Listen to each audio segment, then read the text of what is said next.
कांग्रेस ने राजस्थान को लूटकर जो जख्म दिए उसे भरने का काम हमारी सरकार कर रही है। कांग्रेस सरकार में राजस्थान पेपर लीक का सेंटर बन गया था। जल जीवन मिशन को भी कांग्रेस ने भ्रष्टाचार की भेंट चढ़ा दिया था। महिलाओं पर अत्याचार चरम पर था। बलात्कारियों को संरक्षण दिया जा रहा था। कांग्रेस राज में बांसवाड़ा, डूंगरपुर, प्रतापगढ़ जैसे क्षेत्रों में अपराध और अवैध शराब का कारोबार खूब पनपा। लेकिन जब यहां आपने भाजपा को मौका दिया तो हमने कानून व्यवस्था को मजबूत किया, योजनाओं में तेजी लाए। हम यहां बड़े बड़े प्रोजेक्ट लगा रहे हैं। आज राजस्थान में हाईवेज, एक्सप्रेसवेज का नेटवर्क बिछाया जा रहा है। आज भाजपा सरकार राजस्थान को, दक्षिण राजस्थान को तेज विकास की राह पर आगे बढ़ा रही है। साथियों, आज पंडित दीनदयाल उपाध्याय जी की जन्म जयंती है। उन्होंने हमें अंत्योदय का सिद्धांत दिया था। अंत्योदय यानी समाज के आखिरी पायदान पर खड़े व्यक्ति का उत्थान। उनका ये विजन आज हमारा मिशन बन चुका है। आज हम बहुत सेवा भाव से गरीब, दलित, पिछड़े, आदिवासी सभी के हित में काम कर रहे हैं। सबका साथ, सबका विकास, इसी मंत्र को लेकर के चल रहे हैं। साथियों, कांग्रेस ने आदिवासी समाज को हमेशा नजरअंदाज किया। उनकी जरूरतों को कभी समझा ही नहीं। ये भाजपा सरकार है जिसने आदिवासी कल्याण को प्राथमिकता देते हुए अलग मंत्रालय बनाया। जब अटल जी की सरकार आई तब पहली बार आदिवासी मंत्रालय बना।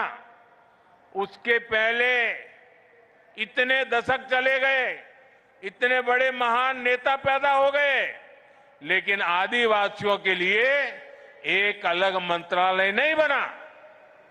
ये भाजपा सरकार आई, जब अटल जी आए तब बना। कांग्रेस के दौर में कोई कल्पना भी नहीं कर सकता था कि आदिवासी अंचल में इतने बड़े प्रोजेक्ट्स आएंगे। आज भाजपा सरकार में वो सब कुछ संभव है। अभी हमने मध्य प्रदेश के धार में एक बहुत बड़ा पीएम मित्र पार्क शुरू किया है और ये भी आदिवासी क्षेत्र है। इससे आदिवासी किसानों को, कपास उत्पादक किसानों को बहुत बड़ा लाभ होने वाला है।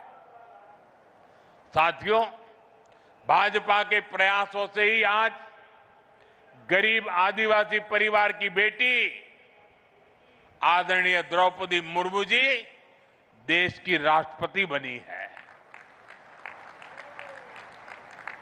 और राष्ट्रपति जी ने ही आदिवासियों में भी अति पिछड़े आदिवासी समाज का विषय उठाया था। उनकी प्रेरणा से ही हमने पीएम जनमन योजना शुरू की है। इसके तहत आदिवासियों में भी अति पिछड़े समाज को प्राथमिकता दी जा रही है। आज धरती आबा जनजातीय ग्राम उत्कर्ष अभियान के तहत जनजातीय गांवों को आधुनिक बनाया जा रहा है। भगवान बिरसा मुंडा को लोग धरती आबा के रूप में भी जानते हैं। इसका लाभ 5 करोड़ से ज्यादा आदिवासियों तक पहुंचेगा। आज देश में सैकड़ों एकलव्य मॉडल आदिवासी विद्यालय खोले जा रहे हैं। हमने वनवासियों और अनुसूचित जनजातियों के वन अधिकारों को भी मान्यता दी।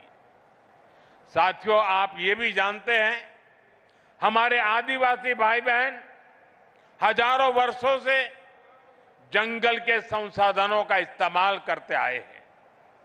ये वन संसाधन उनकी प्रगति का जरिया बने, इसके लिए हमने वन धन योजना शुरू की। वन उपज की चीजों पर हमने एमएसपी को बढ़ाया। हमने जनजातीय समाज के उत्पादों को बाजार से जोड़ा। इसका परिणाम है आज देश में वन उपज में रिकॉर्ड वृद्धि हुई है। साथियों, आदिवासी समाज को स्वाभिमान से जीवन जीने का अवसर मिले, ये हमारी प्रतिबद्धता है। उनकी आस्था, उनके आत्मसम्मान और उनकी संस्कृति की रक्षा करना, ये हमारा संकल्प है। साथियों, जब देश के सामान्य मानव का जीवन आसान होता है तो वो खुद आगे बढ़कर देश की प्रगति का नेतृत्व करता है। आप लोगों को याद होगा, आज से 11 साल पहले कांग्रेस के समय हालात कितने खराब थे। और खराब क्यों थे? क्योंकि कांग्रेस सरकार देशवासियों के ही शोषण में लगी थी। कांग्रेस सरकार देश के लोगों को ही लूट रही थी। कांग्रेस के समय में टैक्स और महंगाई दोनों आसमान पर थी। आपने जब मोदी को आशीर्वाद दिया तो हमारी सरकार ने कांग्रेस की लूट को बंद किया। साथियों, ये आजकल बहुत मुझ पर गुस्से में रहते हैं, इसका कारण भी यही है। साथियों, 2017 में हमने जीएसटी लागू करके देश को टैक्स और टोल के जंजाल से मुक्ति दिलाई थी। अभी नवरात्रि के पहले दिन से फिर जीएसटी में बहुत बड़ा सुधार किया गया है। इसका नतीजा ये हुआ है कि आज पूरा भारत जीएसटी बचत उत्सव मना रहा है। हर रोज इस्तेमाल की जाने वाली ज्यादातर चीजें सस्ती हो गई हैं। यहां इतनी बड़ी संख्या में माताएं बहनें आई हैं और जब मैं अभी जीप में आ रहा था, सब माताएं बहनें आशीर्वाद दे रही थी। घर में माताओं बहनों के लिए रसोई का खर्च कम हो गया है। साथियों, साल 2014 से पहले अगर आप साबुन, शैम्पू, टूथपेस्ट, टूथ पाउडर ऐसे रोजमर्रा के सामान पर अगर आप 100 रुपये की चीज खरीदते थे, तब ये 100 रुपये का सामान आपको 131 रुपये का पड़ता था। सामान 100 का और देना पड़ता था 131 रुपया। और 2014 के पहले की बात कर रहा हूं, जो आजकल बयान बहादुर भांति भांति के झूठ फैला रहे हैं ना, यानी कांग्रेस सरकार 100 रुपये की खरीद पर 31 रुपये टैक्स लेती थी। 2017 में जब पहली बार हमने जीएसटी लागू किया तो यही 100 रुपये का सामान सिर्फ 18 रुपये बढ़े और 118 रुपये में आने लगा। यानी कांग्रेस सरकार से भाजपा सरकार आते आते 100 रुपये पर 13 रुपये की बचत हुई। अब 22 सितंबर को हम दोबारा जीएसटी को रिफॉर्म किया। जीएसटी रिफॉर्म के बाद जो 14 के पहले 100 रुपये का 131 रुपया देना पड़ता था, अब 100 रुपया में सिर्फ 5 रुपया टैक्स लगता है। सिर्फ 105 रुपया देना पड़ता है। कहां 31 रुपया और कहां 5 रुपया, यानी कांग्रेस के जमाने की तुलना में आज आपको 100 रुपये की खरीदारी पर 26 रुपये की बचत हो रही है। माताएं बहनें तो महीने के बजट का पूरा हिसाब रखती है। हम हिसाब से तो दर महीने अब आपको सैकड़ों रुपये की बचत होने वाली है। साथियों, जूते चप्पल तो सबकी जरूरत होते हैं। कांग्रेस के राज में अगर आपको 500 रुपये का जूता खरीदना होता था तो वो 575 रुपये का आता था, यानी 500 का जूता और बिल आता था 575। यानी कांग्रेस 500 रुपये के जूते पर 75 रुपये का टैक्स आपसे वसूलती थी। हमने जीएसटी लागू किया तो टैक्स 15 रुपया कम हो गया। अब नए जीएसटी के बाद आपको इसी जूते पर 50 रुपया कम देना पड़ेगा। पहले 500 से ऊपर के जूतों पर और भी ज्यादा टैक्स लगता था। हमने वो 500 वाला स्लैब भी हटा दिया। अब हमने जो 500 तक का स्लैब था उसको हटा करके 2500 रुपये तक के जूते उसका टैक्स भी कम कर दिया। साथियों, एक सामान्य परिवार का सपना होता है कि उसके पास एक स्कूटर या मोटरसाइकिल हो। कांग्रेस राज में ये भी पहुंच से बाहर था। कांग्रेस 60,000 की बाइक पर, अगर एक बाइक आप खरीदते हैं 60,000 रुपये में, तो 19,000 रुपये से अधिक टैक्स लेती थी। बताइए, 60,000 रुपये के सामने 19,000 से ज्यादा टैक्स।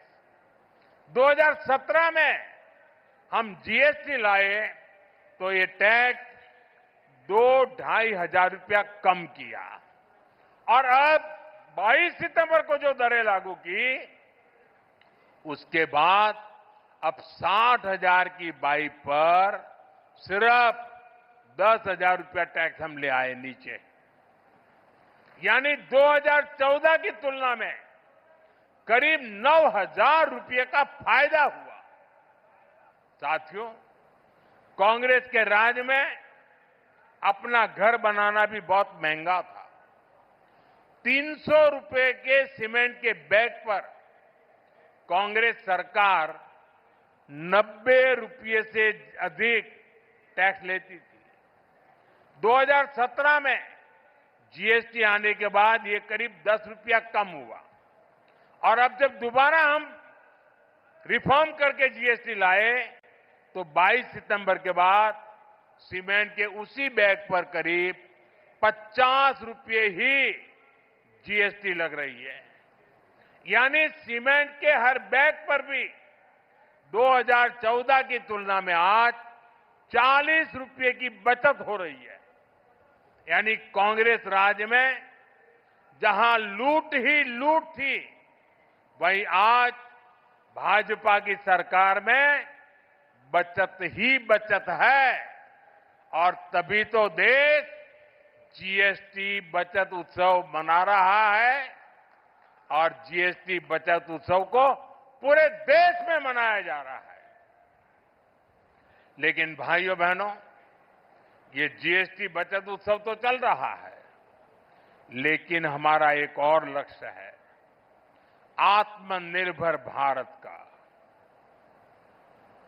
हम किसी और पर निर्भर न रहें, यह बहुत आवश्यक है और उसका रास्ता जाता है स्वदेशी के मंत्र से और इसलिए हमें स्वदेशी के मंत्र को भूलना नहीं है। मैं आप सबसे आग्रह करूंगा और राजस्थान में और देश के कोने कोने में जो लोग मुझे सुन रहे हैं, उन सबसे भी आग्रह करूंगा, खास करके मेरे दुकानदार व्यापारियों से आग्रह करूंगा, हम जो बेचेंगे वो स्वदेशी ही बेचेंगे। और मैं देशवासियों से आग्रह करूंगा, हम जो खरीदेंगे वो भी स्वदेशी ही